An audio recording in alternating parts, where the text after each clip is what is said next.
Go ahead and get rolling, Coach. You want to talk a little bit about trip we're about to take to Tuscaloosa? A team that's very dangerous, especially at home. If you look at their stats in their home games, had Georgia down the other night at Georgia, very capable. Tough place for us to always go and play. Good matchup for us, though, size-wise, I think, and getting Aaron Barnum back potentially for some minutes is valuable. A couple teams I know looking for our second SEC win, so expect a very energized Alabama team. All right, we'll do questions and follow-ups. Paul, lead the way. Mike, can you just talk to us a little bit what you saw out of Aaron yesterday? Really pleased. She had very diligent during her, recovery with her cardio. We had our most aggressive start to practice that we've had all year, and she didn't blink. She got tired fast, but like she said, I'm not going to fall out, Coach. So she did great. Not anything after practice. It was a red flag that's going to keep her from practicing again today. See how it goes, and hopefully she's available for some minutes on Thursday. She was good. The other thing I was going to ask is, I think you and I talked a couple of weeks ago. Is this kind of a Ray Burrell type comeback, a little bit at a time, or just wait and see? I don't know. I'd hate to put any Ray Burrell's came back and played like an All-American, from day one. So I'd hate to put that kind of pressure on anybody. I think Aaron gives us, things that we've been lacking. She gives us some experience in there guarding bigger players, an understanding of what it takes to win in the SEC. I do not think that Jersey or Emory or Oberg have backed down 1 second from the fight. They just haven't done it in the SEC. So I was really proud of how they've done it. But Aaron's got some moxie about her. We've known that about her since her high school days. She is a gamer. So I think she'll add something, but I think that experience those other kids have given us has developed us into a little bit of a toughness that I really like having. I don't know that she'll come back and, be that ready. I don't know Ray's situation. I know that we've made sure that Aaron is, first of all, knee is structurally sound so that there's no chance that she can further damage it. And then not rush her back. We've taken our time with it and I think done it the right way. And she has too, but I know she's eager. Thanks, Mike. You got it. Jacob. Mike, at this point in SEC play, how would you assess the freshmen and just how they've been getting used to, going up against teams that, just a little bit different than non-conference play? Very, very pleased. There's no other way to get experience than by earning it and getting it. So I love it. I hate that they've had to do it against some, like I call pros. These fifth year guys that should be playing overseas right now, they're doing it against kids that are, we wouldn't even expect them to have to be playing against. So I think if you look at it in the short lens, you're probably going, oh, wow, that was really hard on them. But I think a year from now, when you look at the advantage that we've had by playing our freshmen, every roster in our league has got heralded freshmen that are having a hard time playing. Every roster that we play has got McDonald's All-Americans that don't have double-figure minutes played. So when we chose to get our freshman experience, we knew there would be some lumps. But I think it pays off. I think it's that, delayed gratification. We're going to get that reward. So I'm really, really happy. They're eager to learn. Jersey has watched as much film with me as a head coach of any freshman I've ever had. She wants to get better. She knows she can improve. And the eagerness that they have, Sam's, desire, she watches as much film individually. She doesn't need it. She comes and brings me thoughts. She watches it on her own. The experience Emory's got, and I'm still counting Riley as a freshman and Alana as a freshman. We looked out there the other night against South Carolina. We had 5 freshmen out there, counting Sasha. There was that little spurt there when Amber was out that we had 5 freshmen in there playing. So it's exciting. It gives you those that you're doing it the right way and that we made that right decision this time last year. And I want them to get rewarded with some wins coming up. see what it feels like to win within the SEC. But I love that they've continued to focus more on the process of getting better, back to kind of where we were at early when we got here 5 years ago. And that's a little bit refreshing, and it's been good. We as the staff have had to really go back and coach really, really hard. And I think it's been good for all of us. I'd gotten in some bad habits of just knowing that Taylor and Jalen and Chelsea and Amber and Mac, who was ahead every year, they knew what we were saying.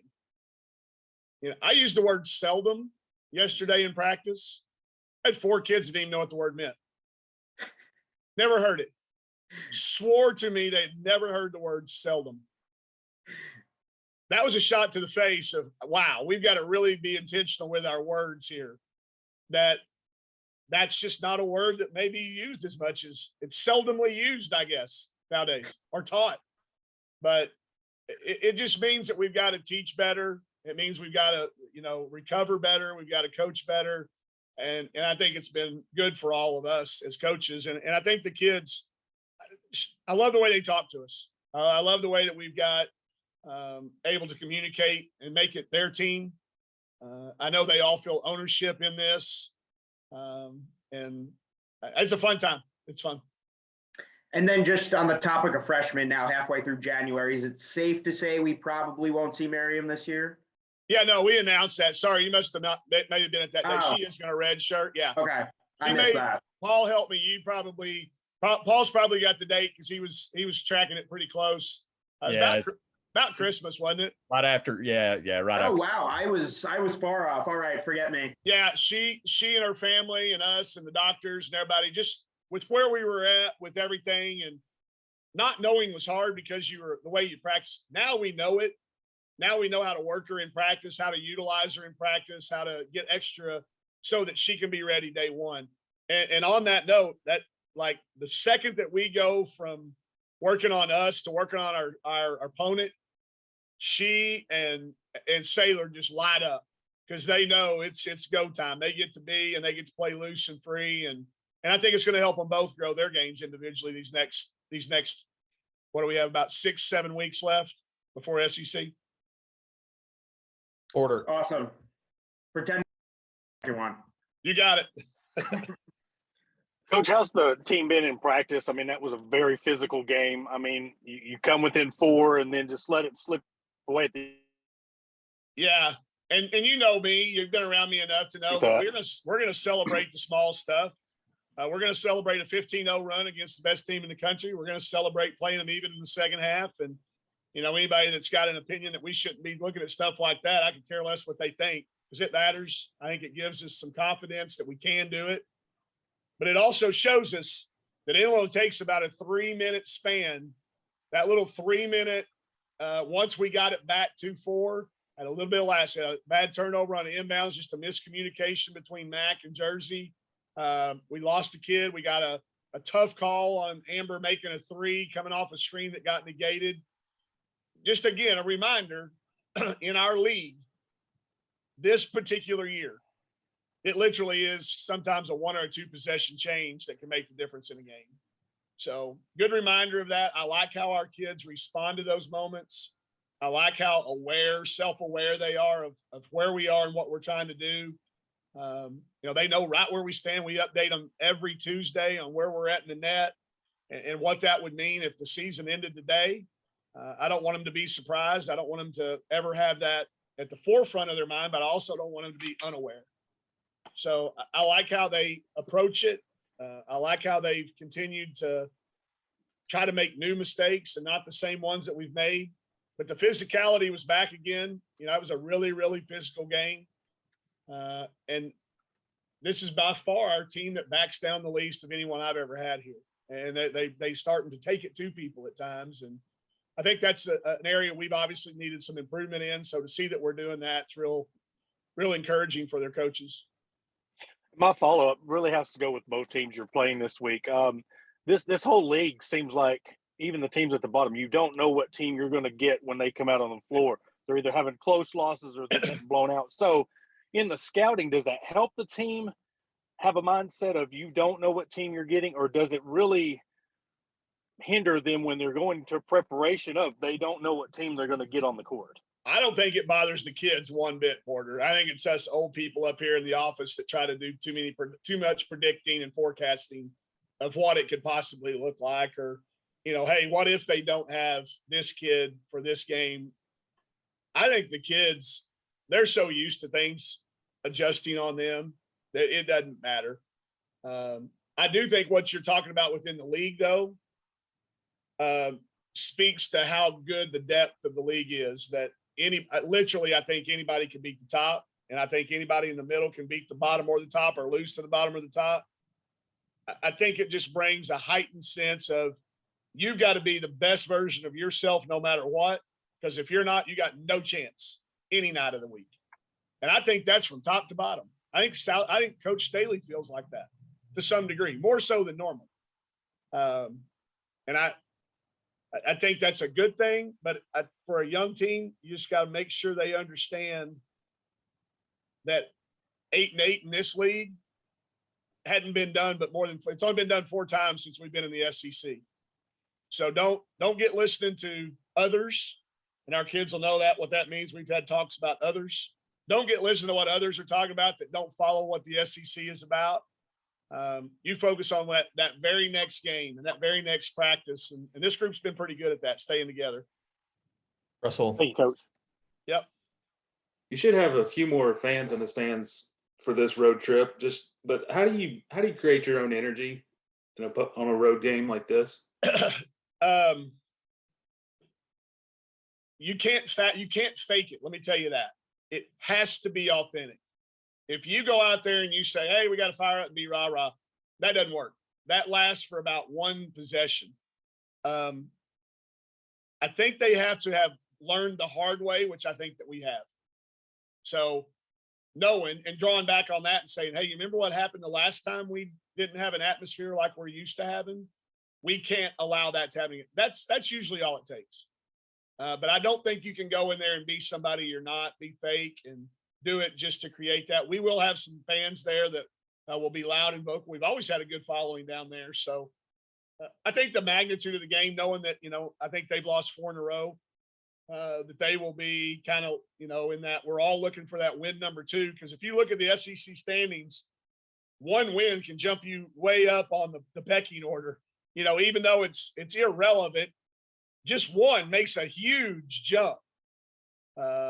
And knowing who everybody else plays and all that. So I think the kids are aware of it. I don't think we have to do anything, but I do think the lesson learned from not having it in the past is value enough.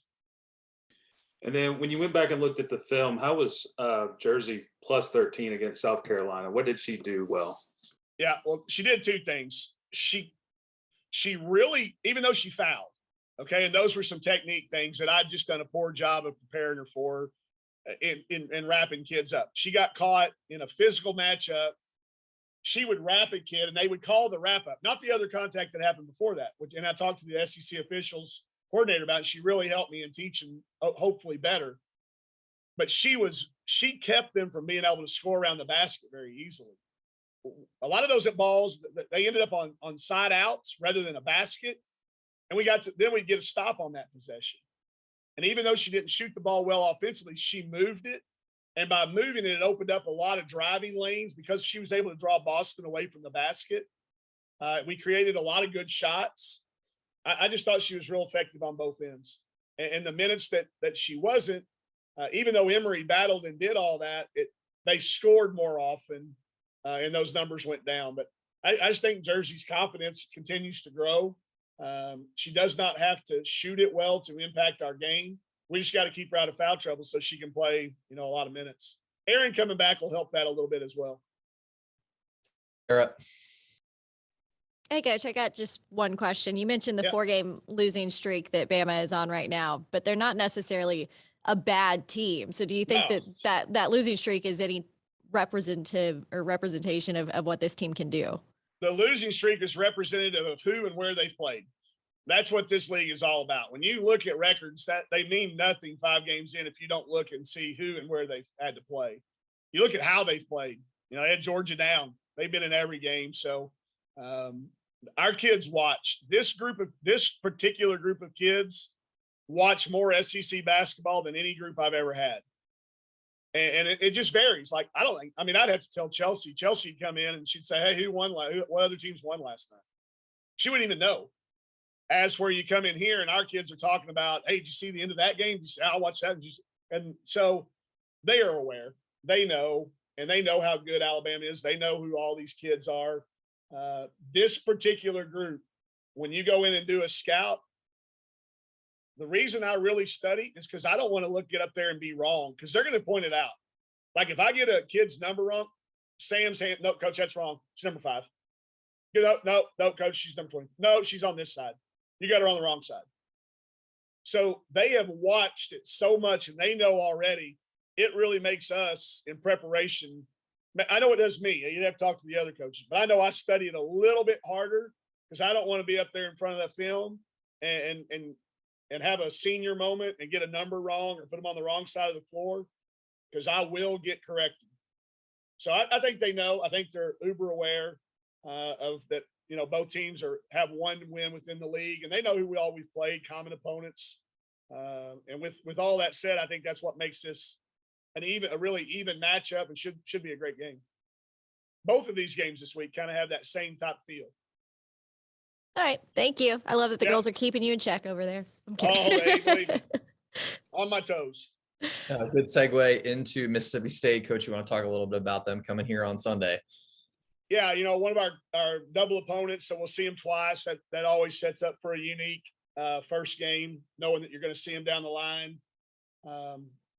You know, that it's a team that's been through a lot of change from the time the season started.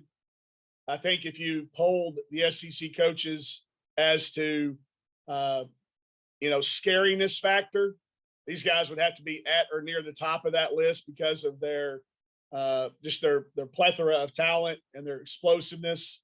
And then, you get Doug in there, who's a veteran coach, won more games than I've coached. He's won more than I've even been a part of. And you get this dangerous team. Any team that's got Rakia Jackson and Anastasia Hayes on it, with Maya Taylor, these kids are all kids that got votes for all SEC in the past and have been all conference in their leagues that they played in. So very dangerous, very explosive. Good matchup for us again, size-wise. They've got a couple of, they're guard oriented. So I don't know if I segued as flawlessly as you did, Mario, but the second one's always harder for me to talk about because I haven't watched them as much because Alabama's fresh on my mind, but I have been following them. I do know, how explosive and the potential that their lineup can throw at you. Paul. My question is really, again, about your team as much. With the injuries that you had, and Aaron being one of them, how do you feel like your team did that affect the growth overall, you think? I mean, not the growth. I think it spurred growth. It may have stunted our results a little bit. Sure. I don't think anybody would say that Aaron couldn't have been the difference in a couple of those games. She was our leading scorer and leading rebounder when she went out. Yeah. And to say that, you lose that kid and you lose several one possession games. I mean, I certainly would jump on Aaron's side that she could have made the difference. But I also know that that's helped Jersey grow. It's helped Emory grow. It's helped Riley grow. And now that you'll get Aaron back, it's the meshing of those two things together. I am a person, and I'll talk to the kids involved with it. We'll see how Aaron does. But we don't even know whether Aaron's going to be able to play yet or not. Right. So I'm not at this point yet, but I've always kind of adopted that pro mentality that if you get injured, you don't lose your position. So, if she's ready to go, when she's ready to go, we'll have a new starting lineup again. Because she was a starter when she left. And I think that's vital for all of our kids to know that if this happens to you down the line, there's a difference between being hurt and being injured. And she was injured. So it will affect our rotations back a little bit. It'll take us a little bit. But you used the word growth. So that's what I'm going to talk about. Yeah. It helps us. It helps us not only in this calendar year, but it helps us a year from now, 2 years from now, 3 years from now. That delayed result, that invisible result of that, it forced us to have to play some kids out of position. Some kids, quite frankly, before they were probably ready for it. So it will be of benefit, and it will cause growth. It probably meant that we had to deal with adversity a little bit. Like say, if we all know how it is in coaching, a 1-point loss becomes a 1-point win. There's a huge difference in how you recover and how you feel and how your team feels and how they respond. So I think we've learned through all that. You know, I don't know it for a fact yet. We'll see. But, you know, our Final Four team had 10 losses. You know, but we just kept getting better. So I'm not telling you that we have a Final Four team, but I do think we have a team that, regardless of our record, is going to peak at the right time this year. We know we didn't last year. I think we will this year. Yeah, and I'll follow with growth is probably not the right word to use, as how they fit together, I guess, is what I was that's something entirely different. So you plug Barnum back in at some point now. Obviously they're going to be different, right? Sure. Yeah, you got a kid that now those minutes get divided up again. Yes. So yeah, it creates those issues, but they're good issues. Okay. They're good issues. And I think our team is at a spot right now to where, you know, everybody wants what's best for the team. And that's not always, I'm not saying it's not all, but early in the year, it's harder to have that. I think right now we're at that point. Thanks, Mike. Yep. Porter. Coach, in the process of getting Barnum back, does it make a difference that you're playing a road game tonight and then she gets to come back and be home for a few days and play a home game on Sunday? Does that kind of make a difference in her process and getting comfortable getting back in the starting lineup? I hadn't thought about it, but it could, yeah, because you have on the road, you have less distraction. You know, when you're at home, you got your apartment to deal with, you got parking, you got more friends. When you're on the road, it's just us, so you can really focus in. So yeah, you're right. I hadn't thought about it, but if she's able to go, I think there could be some benefit to that. And then come back after, you know, you get your game lungs back under you and make sure you remember to pack your shoes and, you know, all the things that she hadn't been having to do the last 4 or 5 road trips. So yeah, there's probably something to that. I think it probably varies from individual to individual, but you know, I know if it were me, it would be a good thing. We'll see what happens with her. And my follow-up is kind of off topic. I just wanted you to comment on the passing of Lucia Harrison. What, for those who don't know, what she meant to the women's game, being the only person drafted in the NBA. You know, what did she mean to the game in your perspective? I had no personal connection. It's just a history lesson for me too. And I think somebody that's important for our kids to point out and not let them forget. You know, even somebody like me from this area that loves women's basketball, if you don't have a personal connection, sometimes it's hard to understand the story. So, you know, we told her, we told the story, continue to bring it up. But anytime our kids hear stories like that on somebody they didn't know, they dive into it. They'll Google it. They'll look it up. They'll click on some of the links and the conversation. I think the conversation that it spurs is to our kids that how far the game has come, you know, and how lucky some of the situations that they are in that, you know, they may sometimes take for granted. I think it really puts in perspective that they're really lucky to be alive at the time they are. But yeah, I had no personal connection. Obviously, anytime we lose anybody that's been impactful in our game, I feel grateful because I love women's basketball. I'm not one of those people that I don't want to coach men's basketball. I want to coach women, and I want to coach women's basketball. So anybody that had to do what they had to do to be a pioneer in it, I'm one of the settlers. You know, I use that analogy a lot. The pioneers are the ones that had to do all the fighting and the hard stuff. And I'm just grateful because of the atmosphere that they've created for our student athletes and our coaches to be a part of now. You know, years later, we didn't have to do the things that she was willing to do and did do to make that possible. All right, Russell, take us home. I'm good. All right, we'll go ahead and end it there. Backpack game on Sunday. It's our back pat game, right, Mario? That's right. The We Back Pat game is on Sunday, so there'll be that's our opportunity to, honor another legend in the game. So that'll be our Mississippi State game will be our back pat game. All right. We'll see y'all virtually tomorrow night. All right. Thanks, guys. See y'all. Yep. Thank you.